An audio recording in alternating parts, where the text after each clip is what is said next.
दोस्तों आज का जो वीडियो है वो हर दिन से अलग है, क्योंकि इसमें मौसा जी पुलिस इंस्पेक्टर बने। आप देख पा रहे हैं ये इतना शानदार, इतना फनी और इतना कॉमेडी है, हंसते हंसते कहीं आप लोटपोट हो जाएंगे। और दोस्तों यकीन मानो ये बहुत शानदार वीडियो बना है।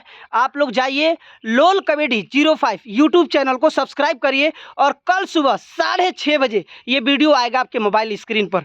दोस्तों ज़्यादा से ज़्यादा सब्सक्राइब करो। बहुत ज़्यादा मेहनत और बहुत ज़्यादा स्ट्रगल किया गया है इस वीडियो के लिए। फनी कॉमेडी, मस्ती, फुल मस्ती। दोस्तों कैसा वीडियो बना बताओ।